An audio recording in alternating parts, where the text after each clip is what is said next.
1947 एक ऐसा साल जो भारत और पाकिस्तान के इतिहास के किताब में सुनहरे अक्षरों से लिखा गया। पर इन सुनहरे अक्षरों के पीछे छुपी थी एक करुण कहानी। ये कहानी थी दो देशों के जन्म की, दो अलग पहचानों की और लाखों लोगों के टूटे सपनों की।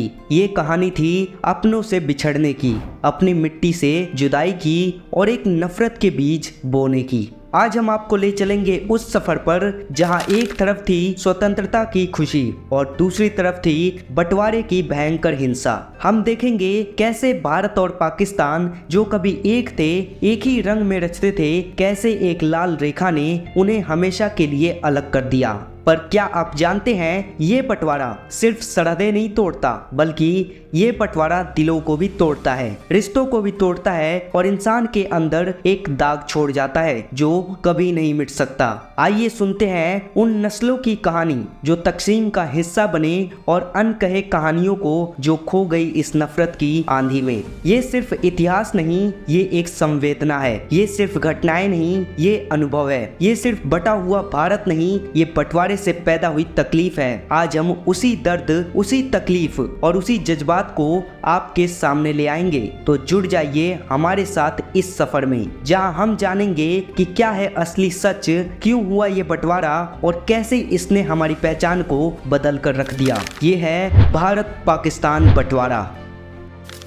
ये बात है आज से कुछ 100 साल पहले की, जब भारत में एक नए प्रभात की रोशनी फैल रही थी। एक तरह से ब्रिटिश शासन के खिलाफ एक आंदोलन की लहरें उठ रही थी। इस कहानी के कुछ मुख्य पात्र थे महात्मा गांधी, जवाहरलाल नेहरू, सुभाष चंद्र बोस और भगत सिंह। इनके नेतृत्व में भारत के लोग एकजुट हो रहे थे, अपनी आजादी के लिए लड़ रहे थे। महात्मा गांधी जो बापू के नाम से प्रसिद्ध थे, उन्होंने अहिंसा और सत्याग्रह का पाठ अपनाया। 1990 में जलियांवाला बाग का हत्याकांड हुआ था, जिसमें जनरल डायर ने निर्दोष लोगों पर गोलियां चलाई थी। इस घटना ने पूरे देश को झंझोर दिया और आजादी की आग और भड़क उठी। जिसके बाद गांधी जी ने नॉन कॉपरेशन मूवमेंट शुरू किया, जिसमें लोगों से ब्रिटिश सरकार का साथ न देने की बात कही गई। लोगों ने अंग्रेजी कपड़े जलाने शुरू कर दिए, सरकारी नौकरियों से इस्तीफा देना शुरू कर दिया और देश भर में प्रदर्शन होने लगे। 1930 में गांधी जी ने सिविल डिसोबीडियंस मूवमेंट शुरू किया। उन्होंने नमक का कानून तोड़ने के लिए दांडी मार्च का नेतृत्व किया, जो एक प्रतीकात्मक प्रदर्शन था। गांधी जी और उनके अनुयायी दांडी गांव तक 240 माइल्स यानी कि 384 किलोमीटर चल कर गए और नमक बनाया। ये घटना ब्रिटिश हुकूमत के विरुद्ध एक बड़े विरोध के रूप में देखी गई। दूसरी तरफ भगत सिंह जैसे क्रांतिकारी भी ब्रिटिश हुकूमत के विरुद्ध अपनी लड़ाई लड़ रहे थे। भगत सिंह, राजगुरु और सुखदेव ने ब्रिटिश ऑफिसर सॉन्डर्स की हत्या करके बदले की भावना प्रकट की। इन्होंने सेंट्रल लेजिस्लेटिव असेंबली में बॉम्ब फेंका, बिना किसी को नुकसान पहुंचाए, सिर्फ ब्रिटिश हुकूमत का ध्यान खींचने के लिए, जिसकी वजह से उन्हें 1931 में फांसी दे दी गई। मगर उनका बलिदान देश के लिए एक मिसाल बन गया। और फिर 1942 में गांधी जी ने क्विट इंडिया मूवमेंट का आह्वान किया। इस समय गांधी जी ने डू और डाई का नारा दिया और भारत के लोगों से आह्वान किया कि वो ब्रिटिश हुकूमत को देश छोड़ने के लिए मजबूर कर दें। इस आंदोलन में हर उम्र के लोग शामिल हुए और हर जगह ब्रिटिश हुकूमत का विरोध होने लगा। दूसरी ओर द्वितीय विश्व युद्ध का भी असर पड़ा। ब्रिटिश हुकूमत की स्थिति खराब होती जा रही थी और युद्ध के बाद ब्रिटेन की अर्थव्यवस्था कमजोर हो गई थी। भारत में ब्रिटिश सरकार को अब भविष्य में यहाँ राज करना मुश्किल लगने लगा था। 1947 के मध्य तक भारत आजादी के नजदीक था, लेकिन ब्रिटिश राज के आवासन के साथ ही एक और घोर समस्या सामने थी, भारत का विभाजन। इस समस्या को हल करने और भारत को एक नई दिशा देने के लिए एक नए वाइसरॉय का चयन किया गया, लॉर्ड माउंटबेटन। यहीं से शुरू होती है माउंटबेटन योजना की कहानी। लॉर्ड लुइस माउंटबेटन, जो अपनी सभी और चतुराई के लिए प्रसिद्ध थे, उन्हें भारत का अंतिम वाइसरॉय बनाकर भेजा गया। उनका काम था भारत को शांति और सूझबूझ से आजादी दिलाना। माउंटबेटन माउंटबेटन भारत आए तो उन्होंने देखा कि यहाँ हालत बिगड़ रहे थे।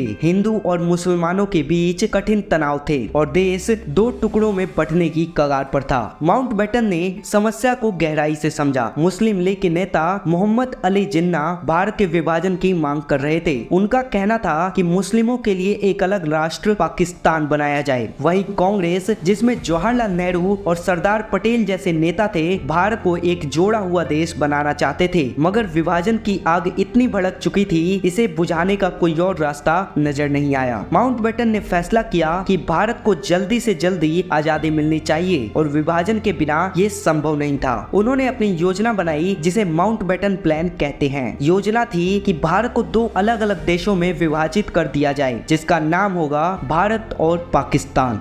माउंटबेटन ने 3 जून 1947 को अपनी योजना का ऐलान किया। उन्होंने कहा कि 15 अगस्त 1947 को भारत और पाकिस्तान दो अलग अलग स्वतंत्र राष्ट्र बन जाएंगे। इस योजना में कहा गया कि पंजाब और बंगाल के प्रमुख प्रदेशों को हिंदू और मुस्लिम बहुल क्षेत्रों में बांट दिया जाएगा। जिस प्रदेश में जिस धर्म के लोग बहुमत में होंगे, उस हिस्से को उसी देश में मिला दिया जाएगा। माउंटबेटन योजना को मंजूर कर लिया गया और भारत का विभाजन निर्धारित हो गया। साइरिल रेडक्लाइफ को विभाजन की सीमा रेखांकित करने की जिम्मेदारी दी गई। रेडक्लाइफ लाइन के नाम से प्रसिद्ध हुई ये सीमा लाइन ने भारत और पाकिस्तान को अलग किया। ये फैसला जल्दबाजी में किया गया और इससे कई समस्याएं भी उठी। लोग अपने घर छोड़कर नई सीमा के उस पार जाने लगे। बहुत से लोगों को अपना सब कुछ छोड़ना पड़ा और कई लोग इस व्यवस्था में मारे गए। 15 अगस्त 1947 जब भारत देश की घड़ी बदलने वाली थी। सदियों की गुलामी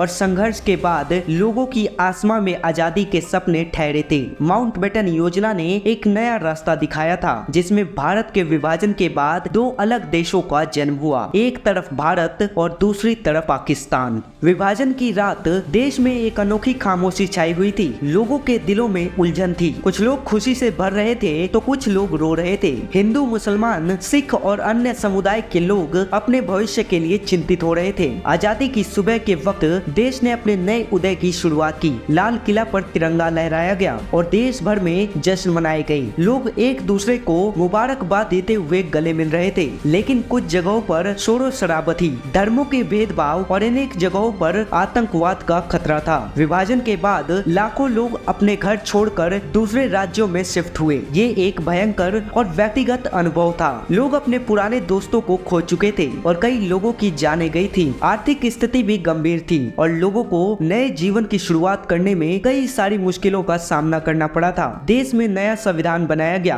और देश ने एक नया रास्ता चुना। विभाजन के बाद भी एक एकता और एकता का एहसास था। लोग अपने देश के विकास के लिए एक साथ मिलकर काम करने लग रहे थे। राजनीति, आर्थिक और सामाजिक परिवर्तन का दौर शुरू हुआ। आजादी को पाने के लिए देश ने कई कुर्बानियां दी थी। विभाजन के असर अभी तक महसूस किए जाते हैं, लेकिन भारत का विकास और प्रगति का सफर आगे बढ़ा और देश ने विभिन्न क्षेत्रों में विकास की उड़ान भरी। इस कहानी में विभाजन के बाद देश पर के असर को समझा गया है। ये एक यात्रा थी जिसमें देश और उसके लोगों ने कई मुश्किलों का सामना किया और उन्हें पार किया।